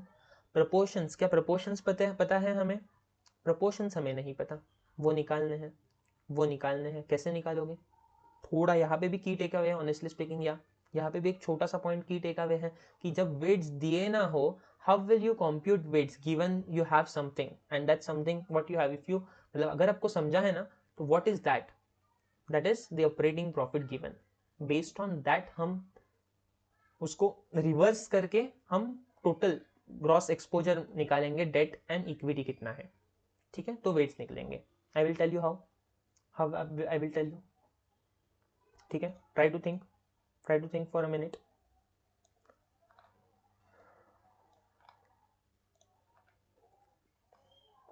ठीक है, चलो बोलो। ये देखो, इंटरेस्ट चार्ज दिया है, टोटल 7,50,000 का, टोटल 7,50,000 का इंटरेस्ट चार्ज दिया है। तो टेल मी, अगर कॉस्ट ऑफ डेट आपका 8% है एंड इंटरेस्ट 7,50,000 आ रहा है, तो डेट कितना होगा, can't you find out this, जितना भी डेट होगा इंटू 8% कॉस्ट ऑफ डेट करेंगे तो 7,50,000 आइडियली आना चाहिए, अज्यूमिंग बाकी कुछ नहीं है, बिकॉज नो टैक्स वगैरह बोला है, ठीक है, तो टैक्स बेनिफिट वगैरह है नहीं, तो प्लेन नॉर्मल कूपन रेट ही 8 है आइडियली, ठीक है। बट एनीवेज, ठीक है, कॉस्ट ऑफ डेट x है, इंटू 8% करोगे तब 7,50,000 आ रहा होगा आइडियली। 7,50,000 को अगर मैं 8% से डिवाइड करूँ तो क्या मुझे कॉस्ट टोटल डेट नहीं मिलेगा, मुझे डेट तो मिल गया। Similarly how will I find equity, same चीज अप्लाई करो, 16% इज इक्विटी का व्हाट वी से रिटर्न्स, इक्विटी का कॉस्ट 16% है। इक्विटी के लिए प्रॉफिट कितना है, इक्विटी के लिए प्रॉफिट, चलो जाने दो, छोड़ो, इक्विटी का कॉस्ट हम कैसे निकालते हैं, dividend divided by the current market price. अभी तो हमें करंट मार्केट प्राइस पता नहीं है, हमें वही तो निकालना है, बट हमें उल्टा पता है, कॉस्ट पता है, सेम लाइक अबाउ। रेट पता है बट ग्रॉस अमाउंट पता नहीं है, नेट प्रोसीड्स पता नहीं है, करंट मार्केट प्राइस पता नहीं है, same net proceeds current market price. ठीक है, तो क्या can't I do like this, dividend divided by this 16% will again give me the whole. But यहाँ पे क्या डिविडेंड वगैरह के बारे में इंफॉर्मेशन दी है? नहीं दी डिविडेंड के बारे में इंफॉर्मेशन नहीं दी। So in this case I am compelled कि मैं अर्निंग्स वाला अप्रोच फॉलो करूं, बिकॉज अर्निंग्स अवेलेबल है एंड कुछ रॉन्ग नहीं है, उल्टा मेथड ही है अर्निंग्स वाला, तो it's not at all wrong. ठीक है, अर्निंग्स वाला अगर मेथड है तो आई एम लाइक डाइवर्टेड कि मैं वहां पे मूव करूं, अर्निंग्स वाला मेथड फॉलो करूं। उसमें क्या था, अर्निंग्स डिवाइडेड बाय, अगर मैं टोटल कॉस्ट करूं तो मुझे ग्रॉस मिलेगा, अगर डिवाइडेड बाय मार्केट प्राइस करूं तो मुझे परसेंटेज मिलेगा। यहाँ पे परसेंटेज दिया हुआ है, तो व्हाट आई विल डू, मैं डिवाइड करूंगा इक्विटी वालों के अर्निंग्स। इक्विटी वालों के अर्निंग्स कितने हैं गाइस बताओ? ऑपरेटिंग प्रॉफिट दिया है, उसमें से डेट वालों को पहले डिस्चार्ज करो ना, 7.5 लाख उनको दे दो ना, उनका पेमेंट बचा हुआ इक्विटी के लिए। ठीक है, आई होप ऐसा ही हो कैलकुलेशन। देखो डेट का तो सिंपल है, इंटरेस्ट टोटल 7,50,000 मेरा था, डिवाइडेड बाय 0.08% दैट इज 18% किया तो 93.75 आया। Value of equity, total operating profit मेरा इतना है 34.5, माइनस किया मैंने तो इंटरेस्ट जो मैंने डेट वालों को दिया, डेट होल्डर्स डिबेंचर होल्डर्स को दिया, डिवाइडेड बाय 16% किया, तो टोटल वैल्यू आया मेरा इक्विटी का। Quite easy. Value of debt आया, वैल्यू ऑफ इक्विटी आया, दोनों के कॉस्ट पता है 16% एंड आई गेस 8% था, 8%। कॉस्ट पता है, वेट्स पता है, प्रपोर्शन पता है। ठीक है, WACC बिफोर द प्रपोजल ये तो मिल गया आई गेस। कहाँ पे है, यहाँ पे, ये देखो, ये 168.75, 1,68,75,000, 1,68,75,000 इक्विटी। डेट आया था 93,75,000, टोटल आया 262,550। वेट्स निकाले दोनों के, ये प्रोपोर्शन लेके, कॉस्ट पता थे 16 और 8, मल्टीप्लाई किया कॉस्ट इनटू वेट्स, तो टोटल आया 13.5%। So this is my weighted average cost before accepting the proposal. After accepting the proposal क्या होगा? The firm has new proposal before it which requires funds of 75 lakhs and is expected to bring additional profit of 14.25 lakhs। बता रहे हैं कि पूरा का पूरा proposal finance होगा विथ डेट। तो अभी बता दो मुझे टोटल डेट मेरा कितना बनेगा। अगेन अभी मुझे फिर से वेटेड एवरेज कॉस्ट निकालना है। अभी मुझे क्या करना है, मेरे पास कॉस्ट ऑलरेडी है, सिर्फ अभी मेरा एडिशनल फंडिंग होगा डेट से, तो डेट मेरा बढ़ेगा। प्रोजेक्ट भी नया है, प्रॉफिट भी बढ़ रहा है। प्रॉफिट जो बढ़ता है उससे वैल्यू किसको अट्रीब्यूट होती है? मैंने एडिशनल फंडिंग डेट के थ्रू ली। ठीक है, कितना परसेंट से डेट लिया? 8% से। 8% से माना, सपोज मान के चलिए 14.25 जो एडिशनल प्रॉफिट है, लेट इज अज्यूमिंग कि ये उस इन्वेस्टमेंट पे 15% रिटर्न्स मिल रहे हैं, हमें 15% रिटर्न्स मिल रहे हैं, अज्यूम करके चल रहा हूँ। तो जो रिटर्न्स मिल रहे हैं उस प्रोजेक्ट से, फाइनेंस हम किससे कर रहे हैं? वो प्रोजेक्ट डेट से। डेट लिया, प्रोजेक्ट में इन्वेस्टमेंट किया, इन्वेस्टमेंट से रिटर्न 15% आए, डेट वालों को कितने दिए? 8% दिए। ऊपर वाले बचे हुए 7 किसको जाएंगे?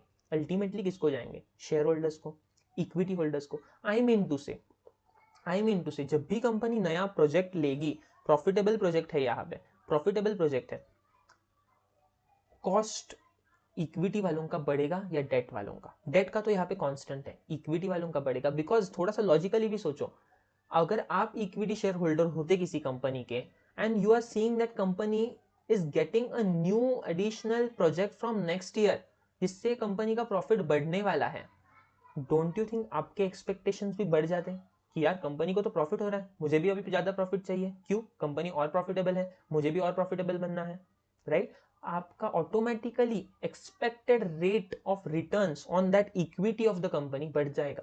अभी जो 16% था, अभी आप क्या सेम 16% मांगोगे? नहीं, आप बोलोगे बॉस कंपनी ने अभी नेक्स्ट साल से और प्रॉफिट करना चालू किया, मुझे अट्रीब्यूट होना चाहिए ना। डेट वालों को तो डेट का दे दो, ऊपर वाला बचा हुआ किसको है? हमें। That is equity share holders को। आई मीन टू से ये रेट चेंज होगा, कॉस्ट ऑफ इक्विटी चेंज होगा, कॉस्ट ऑफ डेट सेम रहेगा 8% है। अगर यहाँ पे रेट एडिशनल फाइनेंसिंग के लिए थोड़ा अलग होता तो आपको एवरेज निकालना पड़ता। आई होप जो यू रिमेंबर 1 लाख ऊपर वाला सम 1,80,000 तक cost was something and above 1,80,000 जो भी फाइनेंस रेस करोगे कॉस्ट वाज थोड़ा हायर। अगर वैसा होता तो बट यहाँ पे सेम है 8%, एडिशनल डेट भी 8% से है। ठीक है, तो हम क्या करेंगे, हम रिवाइज्ड ये कैपिटल स्ट्रक्चर ड्रॉ डाउन करेंगे एंड रिवाइज्ड रेट्स उनके cost corresponding cost draw down jot down करेंगे, देन दोनों को मल्टीप्लाई करेंगे, सेम WACC जैसे ऐड करेंगे, WACC निकलेगा। आई होप क्लियर है, अप्रोच क्लियर है आई होप। ठीक है, अभी अभी एडिशनल फंडिंग कितने का है, 75 लाख, पूरा का पूरा डेट है, पूरा का पूरा डेट है, राइट। तो मेरा टोटल डेट कितना होगा अभी, पहले जो था plus 75 lakh. Clear on this, clear on this, इस पे तो कोई प्रॉब्लम नहीं है, प्रॉब्लम ही नहीं है ना। पहले डेट कितना था, वैल्यू ऑफ डेट देखो 93,75,000, कैलकुलेटर पे लेने तो मुझे 93,75,000 प्लस अभी 75 लाख का एडिशनल फंडिंग रेज करने वाले हैं हम through date, through date plus 75 lakh कर रहा हूं मैं।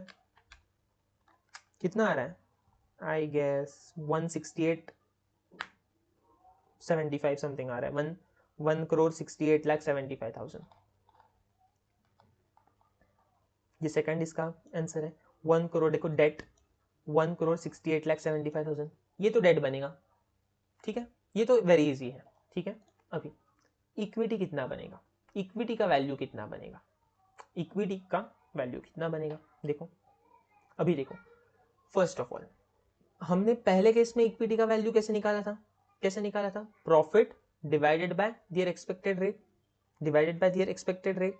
अभी फर्स्ट ऑफ ऑल देखो यहाँ पे देखो न्यू कॉस्ट ऑफ इक्विटी, जैसे हमने पहले ही बोला कि क्या होगा, मार्केट में ऑटोमेटिकली एक्सपेक्टेड रेट चेंज होगा, लोगों का एक्सपेक्टेड अर्निंग्स बढ़ेंगे ना। चलो दूसरा, चलो ये लॉजिक छोड़ दो, लॉजिक छोड़ दो, फॉर्मूला क्या था अपना, फॉर्मूला क्या था, अर्निंग्स अप्रोच फॉलो कर रहे थे बिकॉज डिविडेंड का इंफॉर्मेशन नहीं था, याद आ रहा है। तो अर्निंग्स डिवाइडेड बाय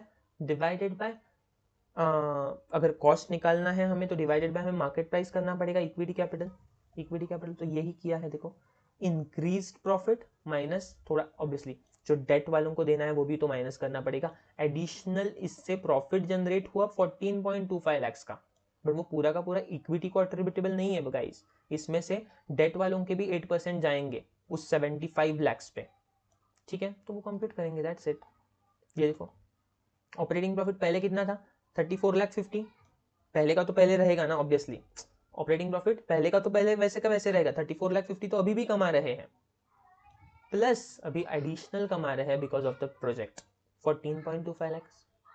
ठीक है, माइनस ये तो ऑपरेटिंग प्रॉफिट बना, माइनस डेट वालों को पैसे देना है, पहले का डेट 7.5 लाख वो तो देने ही है, वैसे के वैसे यहाँ पे कैरी फॉरवर्ड किया, प्लस अभी 75 लाख पे 75 लाख पे 8% फिर से नए देने हैं, कितना आ रहा है 75 इंटू 8%, 6 लाख, ये 6 लाख, ये भी देने हैं, ये भी देने हैं। तो टोटल मेरा सब अभी एडिशनल प्रोजेक्ट से प्रॉफिट होने के बाद, एग्जिस्टिंग प्रॉफिट होने के बाद, उसमें से डेट वालों को देने के बाद, दोनों डेट पुराने वाले नए वाले सब देने के बाद मुझे इक्विटी के लिए कितना बचेगा, इक्विटी के लिए कितना बचेगा, ये माइनस ये करूँ तो 35,25 बच रहा है, 35,25,000 बच रहा है, that divided by my existing equity, that divided by my existing equity, इतना कॉस्ट बनेगा, इतना कॉस्ट बनेगा। सो 13,25,000 ये मेरा टोटल प्रॉफिट बना after accepting the new project, divided by मेरा एग्जिस्टिंग इक्विटी जो पहले भी था, वैल्यू ऑफ इक्विटी जो पहले भी था, वैल्यू ऑफ इक्विटी। तो that will give me an additional cost of additional cost नहीं but total cost of 20.9 which is higher than this 16 earlier 16। And logic I told you, logic क्या है, obviously equity वाले ज़्यादा expect करेंगे ना अभी, because profit है, नया प्रोजेक्ट आया है तो ज़्यादा एक्सपेक्ट कर रहे हैं, दैट इज 20%, दैट इज 20%। सो ये नया कॉस्ट आया मेरा। So now equity again my value remain same 168.75 because नया कुछ इशू नहीं किया इक्विटी। देखो यहाँ पे बोला था to finance the proposal the firm is expecting no firm is expecting to issue additional debt and will not be issuing any new equity shares, तो इक्विटी शेयर्स का वैल्यू उतना ही रहेगा, इक्विटी शेयर्स का वैल्यू उतना ही रहेगा, right. Date का हमने compute किया, प्रपोर्शन दोनों का इक्वल आया, कोइंसिडेंस है ये, it is just a coincidence, दोनों का इक्वल आया 0.5 0.5 एंड कॉस्ट हमारा हमने ऊपर निकाला 20.9 एंड 0.08, ये तो डेट का कॉस्ट है ऑलरेडी, एग्जिस्टिंग डेट का भी वही है, एडिशनल डेट का भी वही है, डिफरेंट होता तो यहाँ पे दो लाइंस बन जाते, एक डेट एट 8% पुराना वाला, दूसरा डेट एट जो भी रेट दिया रहता वो, एंड देन WACC निकला वेट इनटू कॉस्ट, WACC 14.45, ठीक है, ठीक है। I hope this is clear, I hope this is clear.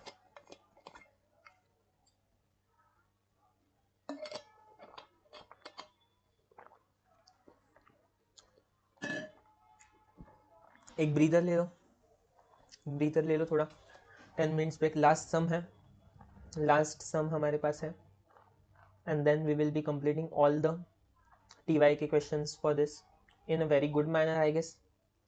मेरे को अच्छा लगा एटलीस्ट कि काफ़ी कम टाइम में we covered it very well, दो questions very easy no doubt, but still at least जो ये 2-4 पॉइंट्स थे टेक अवेज, वो एटलीस्ट आपके लास्ट डे रिवीजन वाली नोटबुक में या फिर जो कुछ भी मेंटेनिंग फॉर रिवीजन पर्पस या फिर सम इम्पॉर्टेंट पॉइंट्स उसमें लिख के रखो, या फिर एटलीस्ट मॉड्यूल में हाईलाइट करके रखो कि ये सम, या फिर ये सम भी नहीं, ये सम में से ये part I have to revise, read revise, ठीक है। Let us start last question and फिर एंड करेंगे। A company issues, question number 7, a company issues 15% convertible debentures, अच्छा ये कन्वर्टिबल डिबेंचर्स पे है, of ₹100 each at par with maturity period of 6 years, 6 years का maturity period है, ठीक है।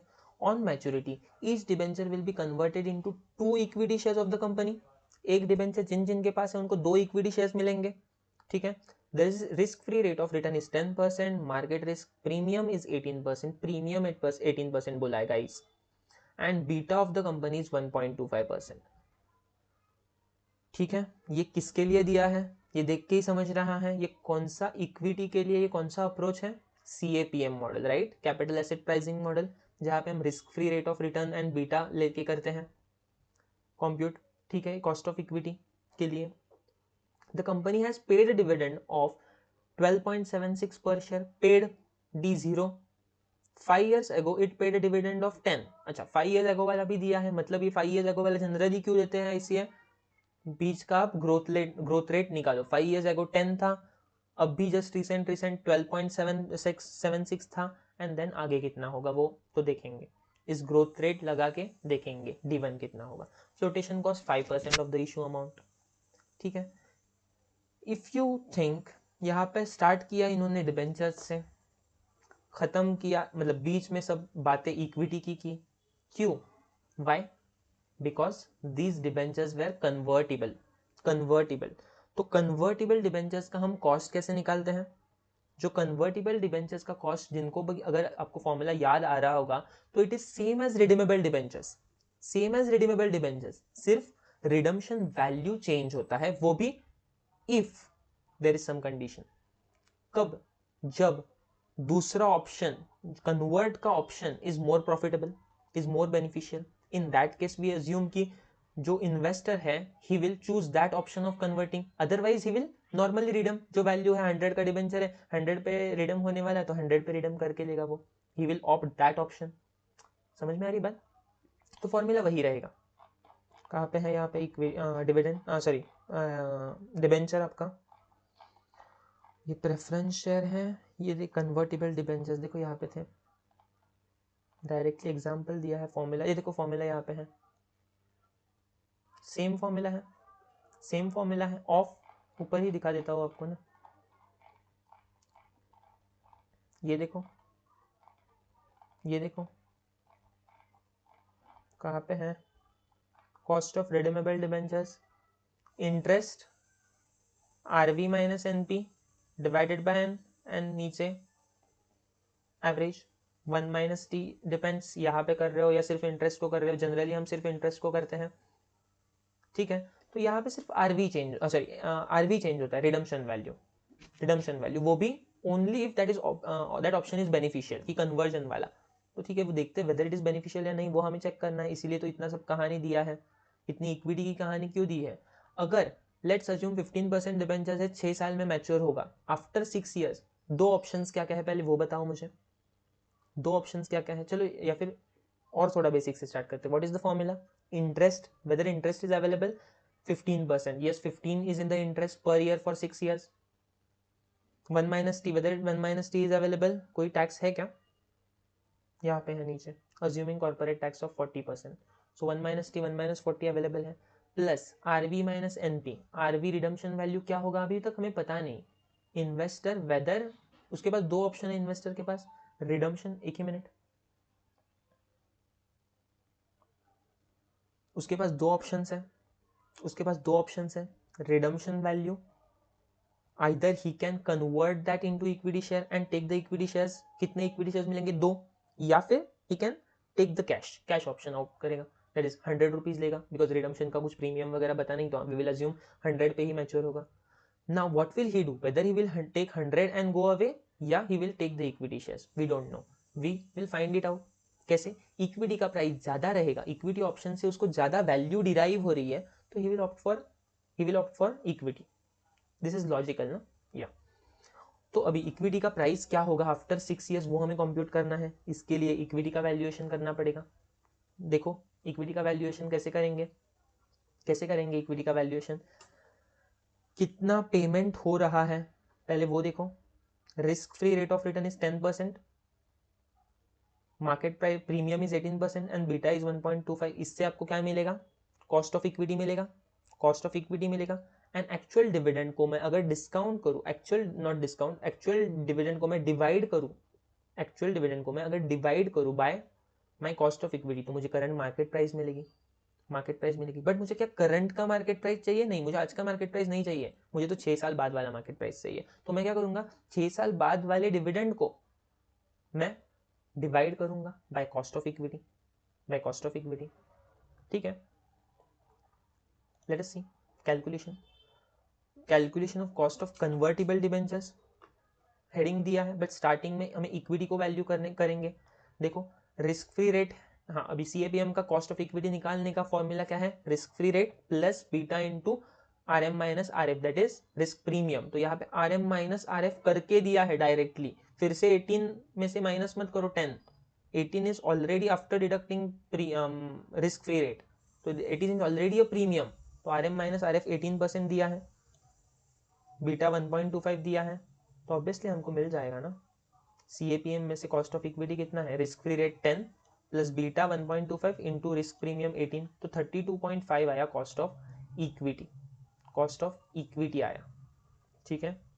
अभी कॉस्ट ऑफ इक्विटी आया, इससे मैं डिवाइड करूंगा, बट किसको, डिविडेंड को, तभी तो मुझे actual price of equity share मिलेगा। तो डिविडेंड क्या है मेरा, the company has paid dividend of 12.76, paid already, पिछला वाला डिविडेंड है ये D0, ठीक है। मुझे क्या D0 चाहिए, नहीं मुझे क्या चाहिए, D1 चाहिए, नहीं मुझे D1 भी नहीं चाहिए, मुझे तो 6 साल बाद वाला डिविडेंड चाहिए, इवन 6 साल बाद भी नहीं, बताता हूँ मैं आगे जाके बताता हूँ, एज ऑफ नाउ कंसिडर करो 6 साल बाद वाला चाहिए, ठीक है।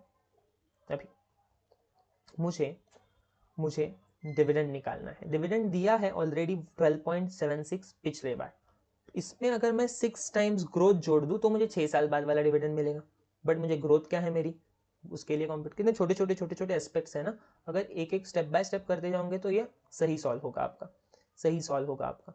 अभी the company has paid dividend 5 years ago, it paid dividend of 10, सो 10 से लेके 12.6 के बीच में 5 years लग गए, कितना रेट है 10 into 1 plus growth rate G to the power 5 equal to 12.76, ये पहले भी किया है ऐसा ही सेम, ये वाला calculation equate 10 into 1.g to the power 5 years equal to 12.6, ये पहले भी किया है। फाइंड जी ग्रोथ रेट निकालो, calculation of growth rate 10 into 1 plus G to the power 5 equals to 12.76 जो डिविडेंड था। अगर ये करूंगा मैं तो मुझे जी मिल जाएगा 5%, ये कैसे करना है अभी हम डिस्कस नहीं कर रहे, कैलकुलेशन 5th रूट ले लो, कैलकुलेटर पे करते हो ना, root 12 times root then into equal to जो भी है वो वाला। G equals to 5%, G equals to 5%। Growth आया, अभी ग्रोथ आया मेरा। रिसेंट डिविडेंड कितना था 12.76, but that was past year. अभी what I have to do, I have to find out dividend. क्यों सर? बिकॉज डिविडेंड में से जब मेरे को कॉस्ट ऑफ इक्विटी मिला है, कॉस्ट ऑफ इक्विटी जब मैं डिवाइड करूंगा उस डिविडेंड को, तब मुझे जाके उसका मार्केट प्राइस मिलेगा। बट मुझे मार्केट प्राइस कब का चाहिए सर? 6th ईयर के एंड का, 6th ईयर के एंड का, बिकॉज ये डिबेंचर्स मेरा मैच्योर होने वाला है आफ्टर 6 ईयर्स, एंड तब जाके वो ऑप्शन मिलेगा डिबेंचर होल्डर को कि now either convert into equity या फिर take away the cash and go. ठीक है, तो at the end of 6th year ये सब चल रहा है।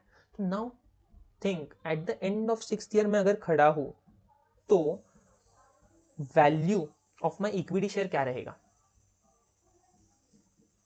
अगर मुझे आज का वैल्यू निकालना है तो मैं कल का डिविडेंड लेके डिवाइड करता हूं। तो मुझे 6th ईयर के एंड पे अगर वैल्यू निकालना है तो मैं 7th ईयर का ले लूंगा, तो मैं 7th ईयर का डिविडेंड ले लूंगा। ठीक है, समझ में आ रही बात? यहाँ पे गलती मत करो, छोटा सा है, इजी भी है, बट स्टिल वो क्लिक होना चाहिए, वो समझना चाहिए, उतना एक्यूरेसी एंड परफेक्शन होना चाहिए। This will come with practice and thinking. ठीक है, या वी वर सेइंग दिस।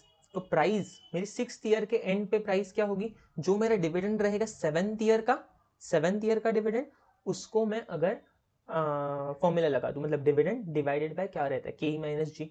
ये तो पता है आपको फॉर्मूला है, ये तो फॉर्मूला है ग्रोथ मॉडल का, या फिर ये वाला।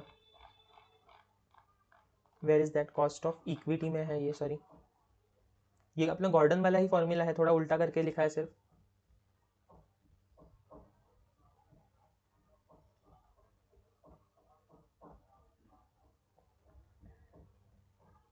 ये वाला गॉर्डन का d1 upon p0 plus G equals to K. तो यहाँ पे क्या किया, हमारे पास के ई ऑलरेडी है, हमें तो p0 निकालना है। तो p0 को पहले यहाँ पे लेके जाना पड़ेगा, उसके लिए हम डायरेक्टली p0 को नहीं ले सकते, तो यहाँ पे माइनस जी, के ई माइनस जी किया, तो d1 upon p0 equals to के ई माइनस जी हो गया।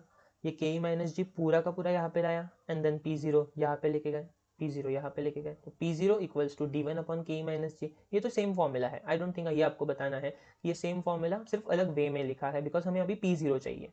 पहले p0 म्हणजे हमें p6 चाहिए, तो हम क्या करेंगे, dividend of 7th year d7 divided by के ई माइनस जी। के ई हमारे पास ऑलरेडी है, ग्रोथ हमारे पास ऑलरेडी है।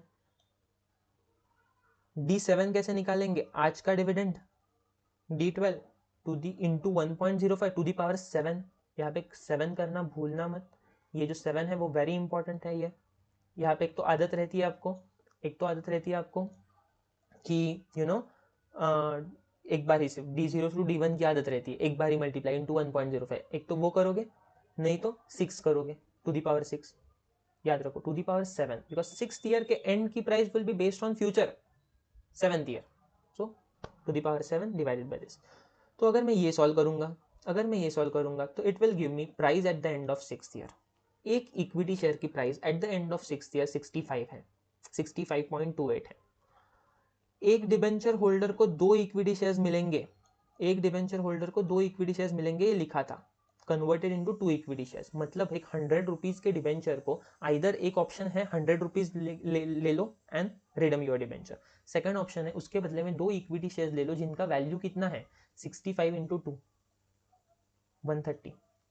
ऑब्वियस सी बात है, आदमी क्या लेगा, इन्वेस्टर क्या लेगा, 130 लेगा ना, 130 का इक्विटी शेयर लेगा। Why will he take 100 rupees than 130 as compared to 130? So he will take 130. So RV बन गया मेरा 130। रिडम मेरा एक डिबेंचर रिडम होगा दो इक्विटी शेयर जिनका प्राइस है 130 अप्रोक्सीमेटली एस्टिमेटेड 130। ठीक है, तो सब चीज़ें तो मुझे मिल गई देन, फिर और क्या चाहिए अभी? ये हमारा फॉर्मूला था, ये हमारा फॉर्मूला, इंटरेस्ट पता है 15% है, उस पर टैक्स सेव करोगे 40%, 1 माइनस 0.4 हो गया। आरबी मिल गया 130, अभी जस्ट निकाला। नेट प्रोसीड्स क्या थे हमारे, 100 का डिबेंचर था, बट फ्लोटेशन कॉस्ट थी यहाँ पे कहीं तो, ये देखो 5% की फ्लोटेशन कॉस्ट, 5% की flotation cost. So net proceeds 95 हो गया, 100 minus 5 divided by period 6 years. अभी सारी चीजें हैं, and divided by average, divided by इन दोनों का एवरेज RVNP का।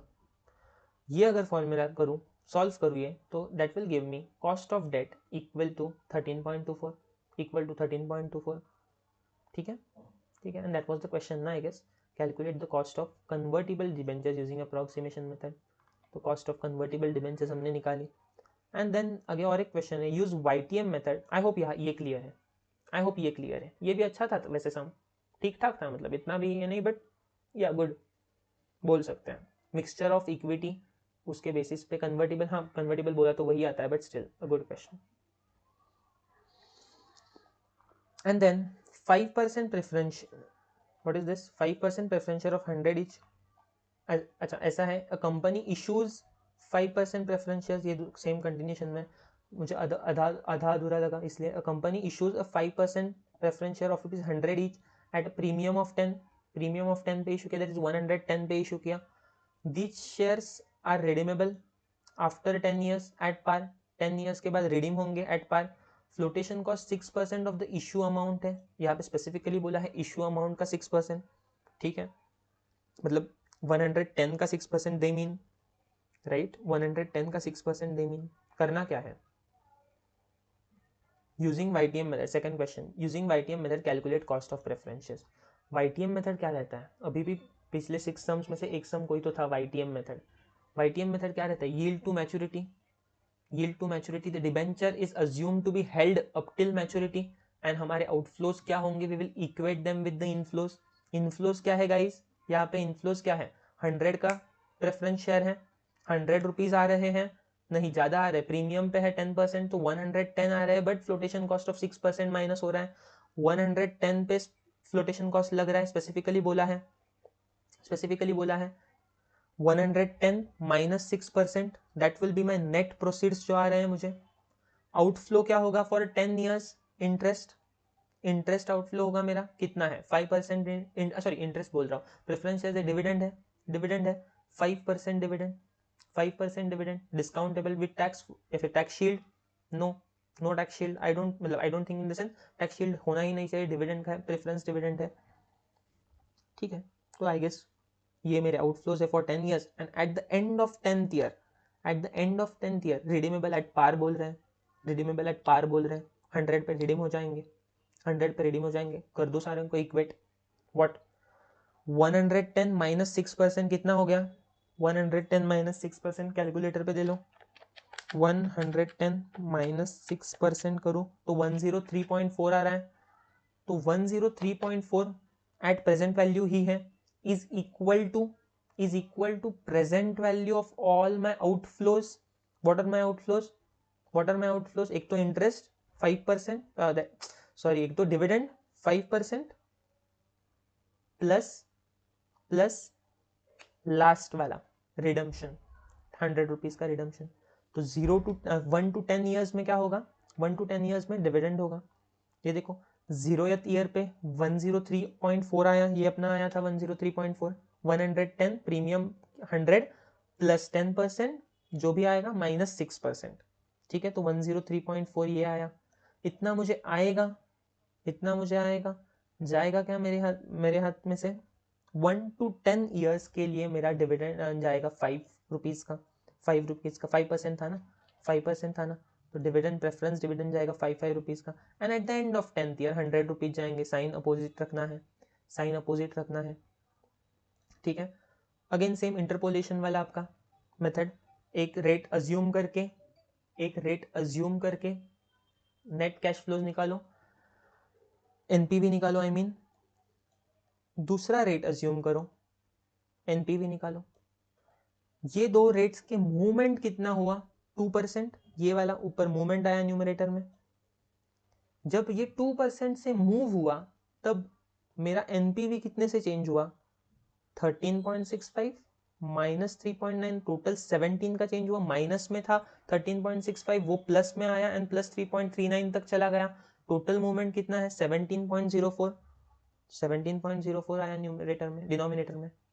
फॉर 2% चेंज 17.04 चेंज हो रहा है नीचे एनपीवी, मेरे को एग्जैक्ट एक्चुअल चेंज कितना चाहिए एनपीवी का, यहाँ से लेके अगर मैं 3 बेस लेके चलूँ तो 3 से आगे मुझे एग्जैक्ट चेंज चाहिए। 3 जब लिया था रेट तब आया था 13.65, मेरे को 13.65 नहीं चाहिए, मेरे को एनपीवी 0 चाहिए, because present value should be equal to, present value of inflows should be equal to outflows present value, तो वही तो इक्वेट कर रहे हैं, तो शुड बी इक्वल।